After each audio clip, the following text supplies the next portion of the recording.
बिस्मिल्लाहिर्रहमानिर्रहीम अस्सलामु अलैकुम डियर स्टूडेंट्स, मैं बशीर अहमद मुबशिर आपका मैथमेटिक्स टीचर। आज हम मैथमेटिक्स 10th क्लास जो आर्ट्स ग्रुप है उसके चंद एक इंतहाई अहम सवाल समझेंगे। ये वो सवाल हैं जो पेपर में अक्सर पूछे जाते हैं। इधर ये मैंने क्वेश्चंस लिख दिए हैं, तो जो उर्दू मीडियम के स्टूडेंट्स होंगे उनके लिए क्वेश्चन यूँ आएगा कि हल करें, और इंग्लिश मीडियम के जो स्टूडेंट्स होंगे उनके लिए क्वेश्चन आएगा सॉल्व। तो इधर ये मैंने 10 सवाल लिखे हैं। ये वो सवाल हैं जो पेपर में अक्सर पूछे जाते हैं, तो उम्मीद है इन्हीं 10 सवालों में से कोई एक सवाल पेपर में आ जाएगा। तो ये इंतहाई आसान सवाल हैं, तो इनको बारी बारी हम सॉल्व करते हैं, तो फिर आपको समझ आ जाएगी कि इनको किस तरह हल करना है। तो सबसे पहले आप लिख दें जी हल, और उसके बाद ये जो क्वेश्चन लिखा हुआ है इसी क्वेश्चन को आपने एक दफ़ा दोबारा लिखना है। मसलन 3 ब्रैकेट में लिखा हुआ है 2x - 1 इज़ इक्वल टू 5 और ब्रैकेट में लिखा हुआ है x - 1। तो एक बार ये क्वेश्चन को हमने दोबारा लिख लिया। अब इसके बाद आपने ब्रैकेट को हल करना है। ब्रैकेट को हल करने का मतलब ये है कि ब्रैकेट के बाहर जो चीज़ लिखी हुई इसको आपने अंदर दोनों टर्म्स के साथ मल्टीप्लाई करना है। जब इस 3 को आप 2x से मल्टीप्लाई करेंगे ये बन जाएगा 6x, और जब 3 को 1 से मल्टीप्लाई करेंगे 3 1s are 3। फिर इसी तरह इस 5 को अंदर दोनों टर्म्स के साथ मल्टीप्लाई करते हैं। ये 5 जब x से मल्टीप्लाई होगा ये 5x बन जाएगा, और 5 1 टाइम्स क्या होता है जी 5 होता है। अब इसके अंदर आपने ये करना है, जो x वाली टर्म्स हैं उनको एक तरफ लिख लेना है, और जो कांस्टेंट टर्म्स हैं उनको दूसरी तरफ लिख लेना। मसलन ये लिखा हुआ है 6x, तो ये जो 5x है ये प्लस के, अगर साइन साथ कोई ना लिखा हो तो इसका मतलब होता है प्लस। तो ये 5x इधर आकर हो जाएगा -5x, और इसी तरह ये जो आगे -5 है इसको इसी तरह लिख देंगे। ये जो -3 है इसने दूसरी तरफ जाकर +3 हो जाना। जब 6x में से 5x को माइनस करेंगे तो हमारे पास क्या बचेगा x, और ये -5 और +3 है। तो इसको आप इस तरह सॉल्व करें। मसलन जो बड़ी टर्म है उसको ऊपर लिख लें, छोटी टर्म को नीचे लिखें। अब ये दोनों साइन ऑपोजिट है, अगर साइन ऑपोजिट हो तो फिर माइनस करते हैं। 5 में से 3 माइनस करेंगे तो इधर आ जाएगा 2, और इसके साथ जो साइन आता है वो बड़ी टर्म का आता है। तो बड़ी टर्म 5 है, 5 के साथ माइनस लिखा हुआ है, इस वजह से इस जगह पर क्या आ जाएगा माइनस। तो इधर हम लिख देंगे माइनस, और साथ ये लिख दिया 2। तो ये हमने असल में इसमें x का जवाब निकालना होता है। वो कहते हैं जी हल करें। हल करने से मुराद इसको आप हल करके जो आपके पास x का जवाब होगा वो आपने बताना है। इसी तरह अगर इससे अगला सवाल अगर हम लिखें तो इससे अगले सवाल में लिखा हुआ है जो क्वेश्चन नंबर 2 है, इसको एक दफ़ा आपने लिखना है हल, और एक दफ़ा दोबारा लिख लेना। मसलन 3 फिर ब्रैकेट में लिखेंगे x + 3, और फिर लिखेंगे इज़ इक्वल टू 14 + x। तो ये क्वेश्चन एक दफ़ा हमने दोबारा लिख लिया। अब सेम पिछले क्वेश्चन की तरह ब्रैकेट को सबसे पहले सॉल्व करते हैं। इस 3 ने अंदर दोनों टर्म्स के साथ मल्टीप्लाई हो जाना। ये बन जाएगा 3x, और जब 3x से मल्टीप्लाई हुआ 3x, और 3 3s are 9, और आगे क्या आ गया 14 + x। अब x वाली टर्म एक तरफ लिख लेते हैं। मसलन ये जो +x है इधर आकर -x हो जाएगा, और ये 14 इसी तरह लिख रहे हैं, ये +9 दूसरी तरफ जाकर -9 हो जाएगा। जब 3x में से एक x निकालेंगे तो इधर आ जाएगा 2x। जब 14 में से आपने 9 माइनस करने हैं तो यहाँ पर आ जाएगा 5, और ये 2 इधर मल्टीप्लाई हो रहा है तो दूसरी तरफ जाकर ये डिवाइड हो जाएगा।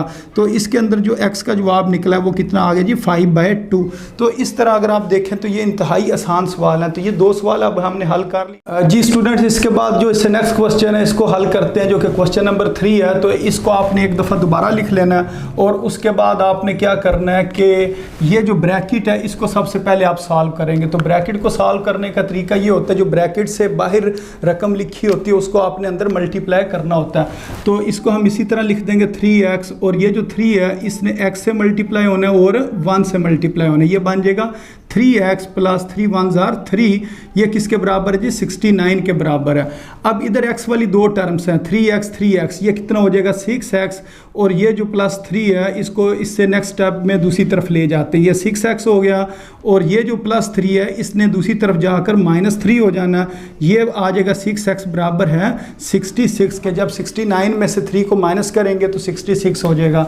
अब ये जो 6 है इस साइड वाला ये इधर मल्टीप्लाई हो रहा है तो दूसरी तरफ जाकर ये डिवाइड हो जाएगा। जब 66 को 6 पर डिवाइड करेंगे तो हमारे पास आंसर कितना आ जाएगा 11 आंसर इसका आ जाएगा। जी स्टूडेंट्स, इसके बाद जो इससे नेक्स्ट क्वेश्चन है इसको हल करते हैं। उसको एक दफ़ा दोबारा लिख लेते हैं। इधर ये लिखा हुआ है जी 2 इंटू 7x माइनस 6, ये किसके बराबर है 3 इंटू 1 प्लस 3x।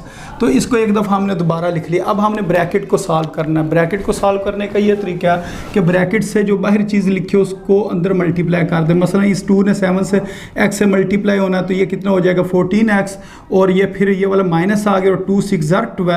इसी तरह इस 3 को अंदर मल्टीप्लाई करते हैं दोनों टर्म्स के साथ। 3 1 3 और 3 3 9x। अब x वाली जो टर्म्स हैं उनको एक तरफ लिख लेते हैं। ये 9x है, इधर आकर माइनस 9x हो जाएगा, और 3 अपनी जगह पर रहा, ये माइनस 12 दूसरी तरफ जाकर प्लस 12 हो जाएगा। तो इस जगह पर ये प्लस 12 हो गया। अब 14x में से जब हमने 9x को माइनस करना, तो इधर हमारे पास जो रकम आएगी वो आएगी 5x, और ये कितना हो जाएगा 3 और 12 कितना होता है जी 15 के बराबर होता है। तो अब इधर 5 जो मल्टीप्लाई हो रहा है दूसरी तरफ जाकर इसने डिवाइड हो जाना है।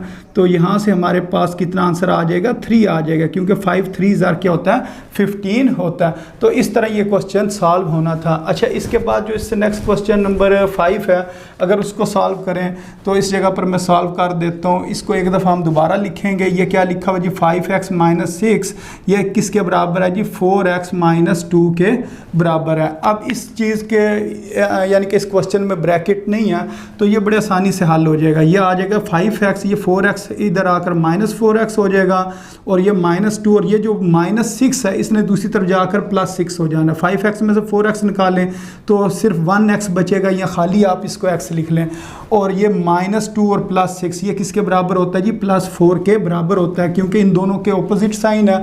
तो बड़ी टर्म में से छोटी टर्म को आप माइनस कर देंगे और साइन बड़ी टर्म का आएगा। तो ये बस 2 स्टेप में ये क्वेश्चन सॉल्व हो गया जी स्टूडेंट। इसके बाद जो इससे नेक्स्ट क्वेश्चन है इसको सॉल्व करते हैं, जो कि क्वेश्चन नंबर 6 है।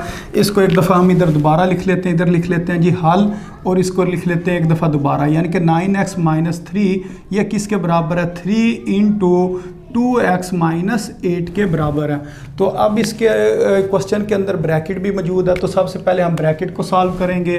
तो ये इसी तरह लिख देंगे 9x minus 3 is equal to, इस 3 को जब अंदर मल्टीप्लाई करेंगे 2x के साथ ये बन जाएगा 6x, और जब इस 3 को 8 से मल्टीप्लाई करेंगे तो इधर आ जाएगा 24, और ये जो माइनस है इसने इसी तरह अंदर रहना। अब जो x वाली टर्म्स हैं उनको इकट्ठा कर लेते हैं। मतलब 9x और ये जो 6x है इसने दूसरी तरफ आकर माइनस 6x हो जाना, और ये माइनस 24, और ये जो माइनस 3 है इसने इस तरफ आकर प्लस 3 हो जाना। तो अब 9x में से जब हम 6x को माइनस करेंगे तो हमारे पास आंसर आ जाएगा 3x। और इसी तरह ये जो माइनस 24 और प्लस 3 लिखा हुआ, अगर साइन ऑपोजिट हो तो माइनस करते हैं। 24 में से 3 को जब माइनस करेंगे तो 21 आएगा, और साइन बड़ी रकम का, बड़ी रकम कौन सी है माइनस की या 24, तो इस वजह से इधर माइनस है। इधर हम लिखेंगे माइनस 21। तो अब माइनस 21 इधर ये जो 3 है इसने दूसरी तरफ जाकर डिवाइड हो जाना। तो 3 के टेबल पर 21 का बात है 7 टाइम्स आते हैं, इस वजह से इधर 7 आ जाएगा, और ये जो 7 माइनस है इसने 7 आ जाना। तो इस तरह ये हमारे पास x का आंसर आ गया। अब इसके बाद जो इससे नेक्स्ट क्वेश्चन है वो इंतहाई आसान है, उसको अब हम सॉल्व कर लेते हैं। इधर एक दफ़ा दोबारा लिखते हैं। ये लिखा हुआ है जी 2x माइनस 1 किसके बराबर है जी 5 के बराबर है। तो ये 1-2 स्टेप में इसने हल हो जाना। मसलन ये 2x किसके बराबर हो गया जी 5, ये माइनस 1 इधर आकर हो जाएगा प्लस 1, तो 2x किसके बराबर आ गया 6 के, और x बराबर आ गया 6, और ये जो 2 मल्टीप्लाई और इधर आके डिवाइड हो जाएगा। यहाँ से हमारे पास x का कितना आंसर आ जाएगा जी 3 आंसर आ जाएगा। तो इसके बाद जो इससे नेक्स्ट क्वेश्चन है वो भी इंतहाई आसान क्वेश्चन है, उसको भी इधर हल कर देते हैं। मसलन ये लिखा हुआ है 3x प्लस 20 ये किसके बराबर है जी 44 के बराबर है। तो x वाली रकम एक तरफ रहने देते हैं, मसलन 3x इधर रहेगा, ये 44, ये प्लस 20 इधर आके हो जाएगा माइनस 20। तो जब 44 में से 20 को माइनस करेंगे तो इधर आ जाएगा 24। तो अब इधर 3 मल्टीप्लाई हो रहा है तो दूसरी तरफ जाकर डिवाइड हो जाएगा। अब आपने देखना 3 के टेबल पर 24 का बात है तो वो 8 टाइम आता है, तो इधर फिर कितना आ जाएगा आंसर 8 आ जाएगा। तो इस तरह ये हमने x का जवाब निकाल लिया। तो उम्मीद है आपको इन क्वेश्चंस की समझ आ गई हो। जी स्टूडेंट्स, इसके बाद जो इससे नेक्स्ट क्वेश्चन है ये क्वेश्चन नंबर जो 9 है, इसको सॉल्व करते हैं। एक बार आप लिखेंगे हल और दोबारा आपने इस क्वेश्चन को एक दफ़ा इधर लिख लेना। अब ये जो क्वेश्चन के अंदर जो चीज़ डिवाइडेड बाय में लिखी लिखी हुई है इसको आपने दूसरी तरफ ले जाना। जब ये दूसरी तरफ आप लेकर जाएंगे तो आपने मल्टीप्लाई करना, तो उसके लिए हमें क्या लगानी पड़ेगी, ब्रैकेट। ब्रैकेट का मतलब मल्टीप्लाई ही होता है। तो ये जो लिखा हुआ 2x + 5 इसको हमने ब्रैकेट में लिख दिया, ब्रैकेट का मतलब मल्टीप्लाई है। तो अब इस 3 को अंदर मल्टीप्लाई करते हैं दोनों टर्म्स के साथ, यहाँ ज़रब देते हैं। तो 3 2s are 6 और फिर प्लस और 3 5s are 15। अब जो x वाली टर्म्स हैं या रकमें हैं उनको एक तरफ लिख लेते हैं और जो कांस्टेंट टर्म्स हैं उनको दूसरी तरफ लिख लेते हैं। तो ये 10x और ये जो 6x है इधर आकर -6x हो जाएगा, ये 15 इधर ही रहा और ये वाला -1 इधर आकर हो जाएगा +1। जब 10x में से 6x को माइनस करेंगे तो इधर आ जाएगा 4x और ये 15 + 1 16 आ गया। अब x इधर रहेगा और ये जो 4 मल्टीप्लाई हो रहा है इधर आकर डिवाइड हो जाएगा। तो ये हमारे पास आंसर कितना आ जाएगा, 4 इसका आंसर आ जाएगा। तो इस तरीके से इस क्वेश्चन ने सॉल्व होना था। अब जो सबसे लास्ट क्वेश्चन रह गया अब उसको हम सॉल्व करते हैं। मसलन ये जो क्वेश्चन इधर लिखा हुआ है इधर हम लिखते हैं जी हल, और उसके बाद हमने क्या करना है, इस क्वेश्चन को एक दफ़ा दोबारा लिखना है। 5x + 3 डिवाइडेड बाई x + 6 ये किसके बराबर है जी, 2 के बराबर है।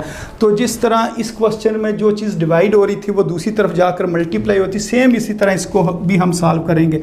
तो 5x + 3 इधर लिखा, ये 2 लिखा और इसको ब्रैकेट में लिख देंगे, ये जो टर्म है x + 6। तो ब्रैकेट का मतलब होता है मल्टीप्लाई।